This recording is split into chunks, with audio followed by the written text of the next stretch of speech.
আমাদের অন্তরস্থল থেকে উচ্চ আওয়াজে কালিমাতুশ শুকর পাঠ করে সকলে আওয়াজ দেবেন আলহামদুলিল্লাহ। আর একটু আওয়াজ দেবেন আলহামদুলিল্লাহ। আমরা সংক্ষিপ্ত আকারে আপনার আমার মায়ের নবীর শানে দরুদ ও সালাম পেশ করি। সকলে বলি সাল্লাল্লাহু আলাইহি ওয়াসাল্লাম। সম্মানিত হাজিরিন, আজকে আমরা আলোচনা করব ইস্তিকামাত সম্পর্কে। তো ইস্তিকামাত কি? ইস্তিকামাত হলো কোন কথার উপর জমে থাকা, অটল থাকা, অবিচল থাকা। কোন কথার উপর কি থাকা? জমে থাকার নামই হলো ইস্তিকামাত। যেমন আমরা ঈমান এনেছি যে আল্লাহ তাআলা এক। আল্লাহ তাআলা কি? এক ও দ্বিতীয়। এখন এই যে ঈমান আনলাম, আল্লাহ তাআলার নবীদের উপর ঈমান আনলাম, আল্লাহ তাআলার ফেরেশতাদের উপর ঈমান আনলাম, আল্লাহ তাআলার সমস্ত আসমানি কিতাব সমূহের উপর ঈমান আনলাম। এই যে ঈমানের উপর অটল থাকা, অবিচল থাকা, জীবনে আর কখনো মৃত্যুর আগ পর্যন্ত কখনোই আর কি না করা, ঈমান পরিত্যাগ না করা, ঈমান কি করা, ঈমান থেকে নিজেকে সরিয়ে না ফেলার নামই হলো ইস্তিকামাত। যেমনি ভাবে আমরা মসজিদের মধ্যে তওবা করলাম। কি তওবা করলাম? যে আল্লাহ, জীবনে আমি আর গুনাহ করব না। কি করব না? গুনাহ করব না। আল্লাহ তাআলার কাছে দুই হাত পেতে তওবা করলাম দোয়ার মধ্যে, আল্লাহ, জীবনে আর বেগানা নারীর দিকে তাকাবো না। এখন সারাটা জীবন এই বেগানা নারীর দিকে না তাকানোর নামই হলো ইস্তিকামাত। জীবনে তওবা করলাম, জীবনে আর নামাজ কামাই দিব না, নামাজ কাজা করব না। এখন বাকি জিন্দেগিতে নামাজ কাজা না করা, নামাজ কামাই না দেওয়ার নামই হলো ইস্তিকামাত। ঠিক তেমনি ভাবে আল্লাহ তাআলার কাছে দুই হাত তুলে আমি তওবা করেছি, আল্লাহ, আপনার ঘরে বসে আমি আপনার কাছে তওবা করতেছি, আপনার কাছে ভুল স্বীকার করতেছি। জীবনে এতটুকু হায়াতে অনেক নামাজ কাজা করেছি, অনেক নাফরমানি করেছি, গুনাহ করেছি, অনেক মিথ্যা কথা বলেছি, অনেক রকমের চগলখড়ি করেছি, মানুষের গীবত করেছি, মিথ্যা কথা বলেছি, বেগানা নারীর দিকে তাকাইছি। যখন আমার সাথে কেউ ছিল না, রাত্রিবেলায় ফোনের মধ্যে আমি অনেক রকম অশালীন ভিডিও দেখেছি, নাচ গান দেখেছি, অনেক অনেক গুনাহ করেছি। আল্লাহ, আপনার কাছে তওবা করতেছি, জীবনে আর কোনদিন গান শুনবো না, মিথ্যা কথা বলবো না, জীবনে আমার নামাজ কামাই দেব না, জীবনে আর বেপরদায় চলবো না, জীবনে আর সুদ খাবো না, জীবনে আর ঘুষ খাবো না, ছিনতাই করবো না, রাহাজারি করবো না, জীবনে আর কোন গুনার দিকে আমি অগ্রসর হবো না, আপনার নাফরমানি করবো না। এই যে নাফরমানি করবো না, তওবা করলাম, নামাজ কামাই দেব না, তওবা করলাম। এই তওবার উপর অটল থেকে জীবনে আর নামাজ কামাই না দেওয়া, তওবার উপর অটল থেকে, অবিচল থেকে জীবনে আর মিথ্যা কথা না বলা, জীবনে আর রাহাজারি না করা, ডাকাতি না করা, চুরি না করা, ছিনতাই না করা, জীবনে আর মিথ্যা কথা না বলা, চগলখড়ি না করা, মানুষের দোষ ত্রুটি নিয়ে চর্চা না করা, জীবনে আর নামাজ কামাই না দেওয়ার নামই হলো ইস্তিকামাত। জোরে বলেন সুবহানাল্লাহ। ইস্তিকামাত হলো কি? যে কোনো কথার উপর তওবা করলাম, সেই তওবার উপর জীবনের বাকি যতটুকু হায়াত আছে ততটুকু ওই হায়াতের জীবনে আর ওই কথা না, নামাজ পড়বো না, নামাজ আজ থেকে আর কামাই দিব না, এই তওবা করলাম, এখন থেকে নামাজ কামাই না দেওয়ার নামই হলো ইস্তিকামাত। তবে কি এই ইস্তিকামাতের উপর যখন আপনি অটল থাকবেন, অবিচল থাকবেন, তখন দেখবেন বিভিন্ন রকমের হামলা মামলা, বিভিন্ন রকমের চর্চার, অত্যাচার, জুলুমের শিকার আপনাকে হতে হবে। আপনি যদি হকের উপরে অটল থাকতে চান, অবিচল থাকতে চান, তাহলে কি করতে হবে? আপনাকে অনেক জুলুমের শিকার হতে হবে, অনেক অত্যাচারের শিকার আপনাকে হলেও হতে পারে। কথা বলেন ঠিক কিনা? আপনি যখন এক আল্লাহকে রব হিসেবে মানবেন, আল্লাহর কোরআনকে প্রতিষ্ঠিত করতে চাইবেন এই বাংলার ভূমিতে বা পৃথিবীতে, তখন দেখবেন এক শ্রেণীর লোক আপনাকে বলবে কি যে এটা হলো জঙ্গি, এটা হলো রাজাকার, বিভিন্ন ভাবে আপনাকে কি করবে, মিথ্যা তহমত দিয়ে আপনার উপর জেল জুলুমের অন্যায় অত্যাচার চালিয়ে দিবে। কথা বলেন ঠিক কিনা? এর জন্য হকের উপর যখন থাকবেন, হকের উপর নবীরা ছিল, নবীরাও জেল জুলুম অত্যাচার সহ্য করেছে। হকের উপর বর্তমান ওলামা কেরাম আছে, যেই ওলামা কেরাম হকের উপর আছে তাদেরকেও আজকে অনেক জুলুমের শিকার হইতে হয়, অনেক কিন্তু অত্যাচারের শিকার হইতে হয়, জেলও খাটতে হয়, রিমান্ডেও যাইতে হয়। আমরাও যদি হকের উপর থাকি, দেখা যাবে এরকম কোনো না কোনো বিপদ, কোনো না কোনো মুসিবত আমাদের উপর আসতে থাকবে। কথা বলেন ঠিক কিনা? এই যে বিপদ আসবে, বালা মুসিবত আসবে, সমস্ত প্রকার বাধা আসবে, এই সমস্ত প্রকার বিপদ বালা মুসিবত থেকে যতই আসুক না কেন, তওবার উপর অটল থাকা, ইস্তিকামাতের উপর অটল থাকলে আল্লাহ তাআলা কি করবে? পাহাড়কেও আল্লাহ তাআলা গুড়ের টুকরায় পরিণত করে দিবে। আল্লাহ তাআলা সমস্ত প্রকার বিপদ আপদকে আল্লাহ তাআলা আহসান করে দিবে। জোরে বলেন সুবহানাল্লাহ। কেমন করে আল্লাহ তাআলা পাহাড়কে গুড়ের টুকরা বানায় দিবে? এক ব্যক্তি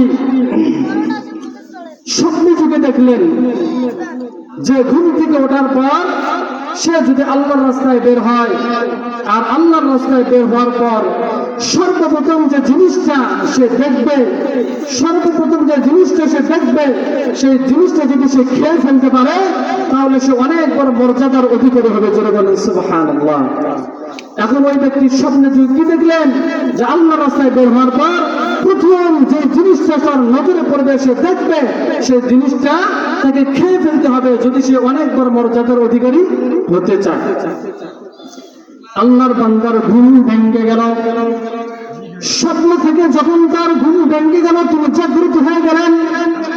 আল্লাহর বান্দার মাথার মধ্যে চলে আসলো, আমি তো স্বপ্নে দেখলাম যে ঘুম থেকে ওঠার পর, স্বপ্ন ভাঙার পর সর্বপ্রথম আল্লাহর রাস্তায় বের হওয়ার পর সর্বপ্রথম যে জিনিসটা আমি দেখবো, সেই জিনিসটা যদি আমি খেয়ে ফেলতে পারি, তাহলে তো আমি অনেক বড় মর্যাদার অধিকারী হব, আমি অনেক বড় লাভবান হব, ভাগ্যবান হব। এইটা দেখার পর সে ঘুম থেকে যখন জাগ্রত হয়ে গেল, জাগ্রত হওয়ার পর সে নিয়ত করে ফেললো সে আল্লাহর রাস্তায় বের হয়ে যাবে। এবার সে ঘুম থেকে উঠলো, ঘুম থেকে ওঠার পর আল্লাহর রাস্তায় বের হয়ে গেল, রওনা হয়ে গেল। আল্লাহর রাস্তায় যাইতে কিছু দূর যখন চলে গেল, তখন দেখলো যে বিশাল বড় একটা পাহাড় দেখা যায়। কি দেখা যায়? বিশাল বড় একটা পাহাড় দেখা যায়। এত বিশাল বড় পাহাড় ওই বান্দা দেখেই তো চমকে গেলেন, অবাক হয়ে গেলেন, চোখটা তার কপালে উঠে গেল। এত বিশাল পাহাড় আমি কিভাবে খাবো? এটা তো খাওয়া আমার পক্ষে সম্ভব নয়। আর আমি তো স্বপ্নে দেখেছি আমি আল্লাহর রাস্তায় বের হওয়ার পর সর্বপ্রথম যে জিনিসটা আমি দেখবো, সেই জিনিসটা যদি খেয়ে ফেলি, তাহলে অনেক বড় মর্যাদার অধিকারী হব, অনেক বড় লাভবান হব। এখন আমি তো আল্লাহর রাস্তায় বের হওয়ার পর বিশাল বড় পাহাড় দেখে ফেললাম, এই পাহাড় আমি কিভাবে খাবো? আর পাহাড় যদি খেতে না পারি, তাহলে অনেক বড় মর্যাদার অধিকারী আমি কিভাবে হব? আল্লাহর বান্দা চিন্তায় পড়ে গেলেন, বসে বসে চিন্তা শুরু করে দিলেন যে আমি যাব কি যাব না। যদি যাই, পাহাড় তো আমি খেতে পারবো না, আর পাহাড় খেতে না পারলে তো কোনো লাভ নাই। অতএব আমি যাব কি যাব না চিন্তা করে গেলেন। একবার ভাবে যে যাব, আরেকবার ভাবে যে না যাব না, আবার বাড়িতে চলে যাব। এভাবে যাব আর যাব না ভাবতে ভাবতে আল্লাহর বান্দার মনের মধ্যে হুট করে একটা সাহস চলে আসলো যে না, বাইর হয়েছি, যাই, বাকিটা আল্লাহ দেখবেন, আল্লাহ আমাকে সহজ করে দিবেন। জোরে বলেন সুবহানাল্লাহ। কি করে দেবেন? আল্লাহ সহজ করে দিবেন। আমি যেহেতু বাইর হয়েছি আল্লাহর রাস্তায়, অতএব বাইর হয়েছি, আর ফেরত যাব না, সামনেই যাব। বাকিটা যা দেখার, যা করার আল্লাহ করবেন। জোরে বলেন না আল্লাহু আকবার। আল্লাহর বান্দা সাহস করে পিছনে আর তাকালেন না, পিছনে আর ঘুরে গেলেন না, সাহস করে সামনের দিকে অগ্রসর হলেন, সামনে চলে গেলেন। সামনে যাইতে গুটি গুটি পা করে হাঁটি পা করে সামনে যখন যাইতে চাইলেন, এক কদম আগায়, দুই কদম আগায়, 3 কদম আগায়, এভাবে যত কদম সামনে অগ্রসর হয় তত পাহাড়টা ছোট থেকে ছোট হয়ে যায়। জোরে বলেন সুবহানাল্লাহ। যত আগায় তত পাহাড় কি হয়ে যায়? ছোট হয়ে যায়। আল্লাহর বান্দা আরো আগাইতেছে, যত পাহাড়ের কাছে যাইতেছে তত পাহাড়টা ছোট থেকে ছোট হয়ে যাচ্ছে। মোট কথা বান্দা যতই আগায় পাহাড় তত ছোট থেকে ছোট হয়ে যায়। জোরে বলেন সুবহানাল্লাহ। এক পর্যায়ে বান্দা যখন পাহাড়ের সন্নিকটে চলে গেল, পাহাড়ের কাছে যখন বান্দা চলে গেল, বান্দা এবার তাকিয়ে দেখলো যে এই বিশাল পাহাড় নয়, এই বিশাল পাহাড় একটা ছোট্ট গুড়ের টুকরায় পরিণত হয়েছে। জোরে বলেন সুবহানাল্লাহ। আর আওয়াজ দিয়ে বলেন না সুবহানাল্লাহ। এই বিশাল পাহাড় ছোট্ট গুড়ের টুকরায় পরিণত করে দিয়েছেন। বলুন তো কে পরিণত করে দিয়েছেন? আল্লাহ তাআলা। এই বিশাল পাহাড় ইস্তিকামতের সাথে আল্লাহ তাআলার উপর ভরসা করে, আল্লাহ তাআলার উপর বিশ্বাস রেখে তাওয়াক্কুল করে বান্দা যখন সামনের দিকে অগ্রসর হয়েছে, আল্লাহ তাআলা বিশাল পাহাড়কে গুড়ের টুকরা বানিয়ে দিয়েছে। জোরে বলেন সুবহানাল্লাহ। ওই বান্দা ওই গুড়ের টুকরা দেখার পর গুড়ের টুকরা তুলে নিয়ে মুখে দিলেন, খেয়ে ফেললেন, আর সঙ্গে সঙ্গে সে বিরাট বড় মর্যাদার অধিকারী হয়ে গেলেন। জোরে বলেন সুবহানাল্লাহ। এজন্য মুসলমান ভাইরা আমার, আমাদেরকে কি করতে হবে? ইস্তিকামাতের উপর অটল থাকতে হবে, জমে থাকতে হবে, হকের উপর জমে থাকতে হবে। তাহলে কি হবে? আল্লাহ তাআলা সমস্ত প্রকার বালা মুসিবত, সমস্ত প্রকার বিপদ আপদ আল্লাহ তাআলা সরায় দিবেন। আপনি এক কথা দিনের উপর চলা আল্লাহ তাআলা আমাদেরকে সহজ করে দিবেন। জোরে বলেন সুবহানাল্লাহ। আমাদের এখন নামাজ পড়তে কঠিন মনে হয়, আমাদের এখন কি পড়তে মনে হয়? নামাজ পড়তে কঠিন মনে হয়। মনে হয় যে নামাজ কি যেন কঠিন কাজ। 5 বেলার নামাজ, এই যে ঠান্ডার দিন, খাটের মধ্যে নরম তোষক, নরম ল্যাপ, বিদেশি কম্বল গায়ে দিয়ে যখন ঘুমাই তখন আর উঠতে মন চায় না ঠান্ডার মধ্যে। এই যে কঠিন মনে হয়, আমরা যখন এক বিশ্বাস নিয়ে আল্লাহ তাআলার উপর তাওয়াক্কুল নিয়ে ভরসা নিয়ে এই কাজগুলো করতে যাব, তখন দেখবেন এই নরমের বিছানার চেয়ে মসজিদটাই আমার কাছে আল্লাহ তাআলা প্রিয় বানিয়ে দিবেন। জোরে বলেন সুবহানাল্লাহ। এজন্য আমাদের কি করতে হবে? সর্বদা নেকের উপর থাকতে হবে, সাহস নিয়ে থাকতে হবে। আল্লাহ তাআলা নামাজকেও আমাদের জন্য এত বড় কঠিন একটা ইবাদতকেও আল্লাহ তাআলা সহজ করে দিবেন। আর নামাজ ছাড়া কিন্তু কোনো উপায় নাই, নামাজ ছাড়া কোনো কি নাই, উপায় নাই। এই নামাজ যদি কেউ ঠিক মতো পড়ে, এই জান্নাতে গিয়ে কি জান্নাতের যখন তালা খুলতে যাবে, গেটের তালা খুলতে যাবে, এই নামাজ যখন পড়বে, নামাজি বান্দা গেটের তালা খুব সহজেই অতি দ্রুতই খুলে ফেলতে পারবে। জোরে বলুন সুবহানাল্লাহ। এজন্যই কবি বলেন, ঘুমের চেয়ে নামাজ ভালো, আর তুমি ঘুমাইও না, ঠিক মতো পড়িলে নামাজ জান্নাত তোমার ঠিকানা। কথা বলেন ঠিক কিনা? ঘুমের চেয়ে নামাজ ভালো, আর তুমি ঘুমাইও না, ঠিক মতো পড়িলে নামাজ জান্নাত তোমার ঠিকানা। পশু পাখি কীট পতঙ্গ কেউ ঘুমিয়ে রইল না, মানুষ হয়ে ঘুমিয়ে থাকা ঠিকই তো মোদের হবে না।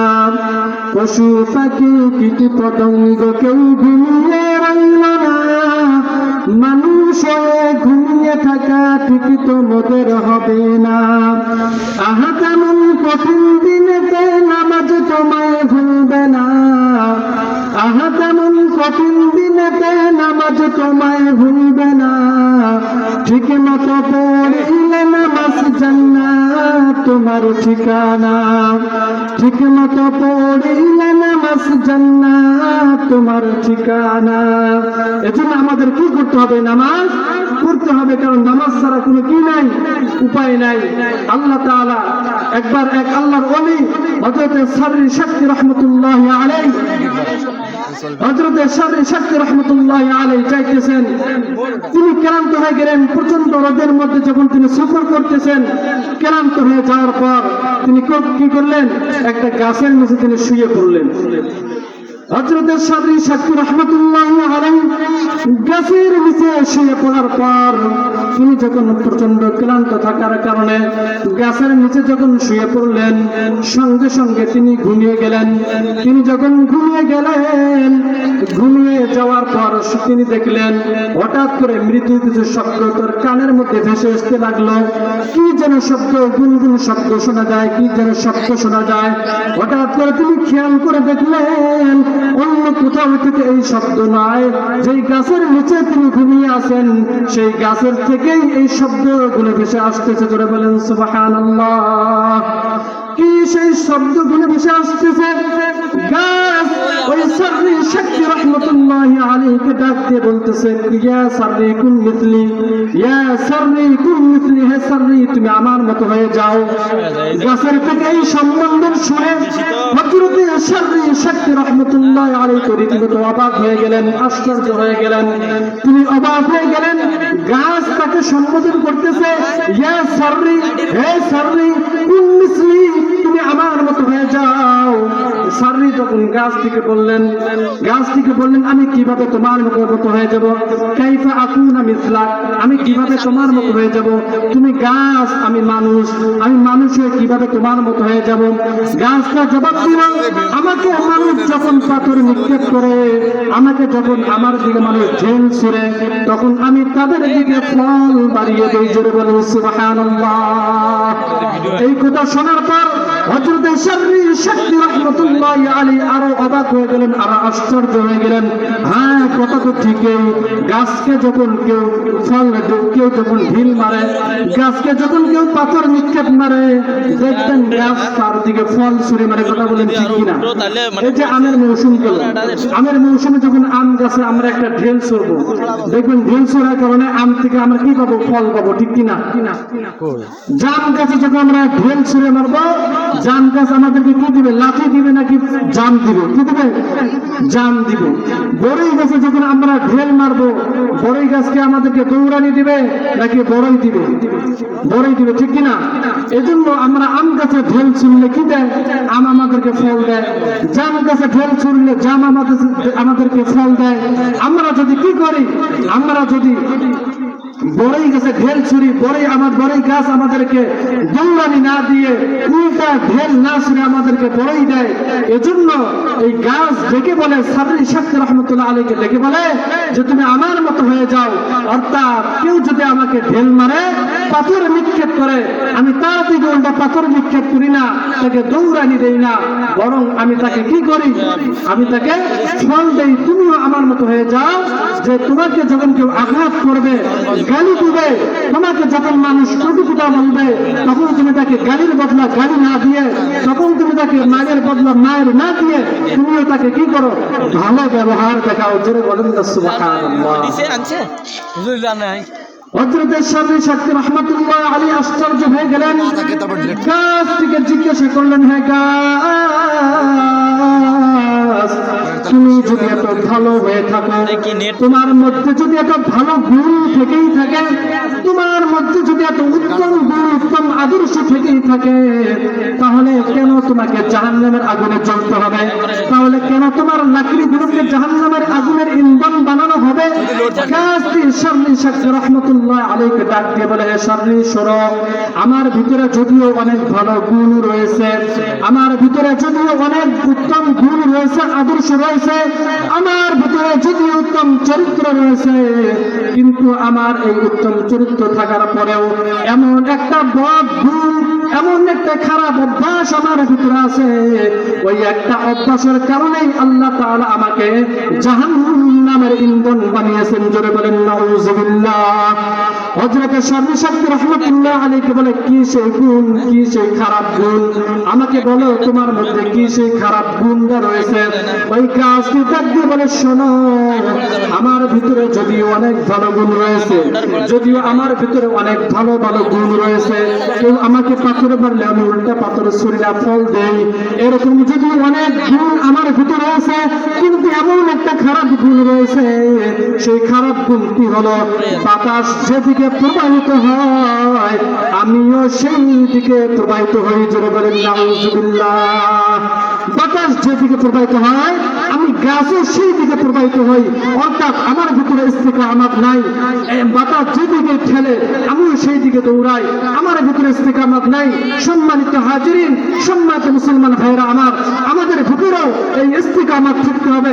গাছের মতো এই বাতাসের গুণ আমাদের ভিতরে রাখা যাবে না যে আমাকে যে দিকে দেখায় সেই দিকে আমাদেরকে যাব, এরকম করা যাবে না।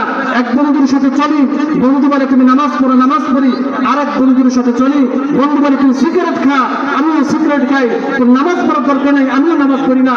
অর্থাৎ যখন যেখানে যাই সেখানে মিশি, এরকম গুণ আমাদের মধ্যে থাকা যাবে না। আমাদের মধ্যে আমাদের গুণ থাকতে হবে। যে আলোচনাটা আমি করতেছিলাম যে ইস্তিকামাত, যে এক কথার উপর অটল থাকা। আমি তওবা করেছি জীবনে আর নামাজ কামাই করব না, জীবনে আর নামাজ কামাই না করা।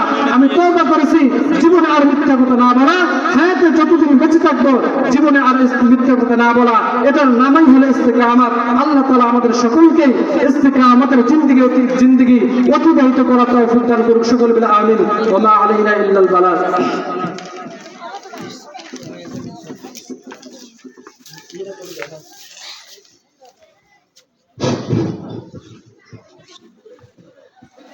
সম্মানিত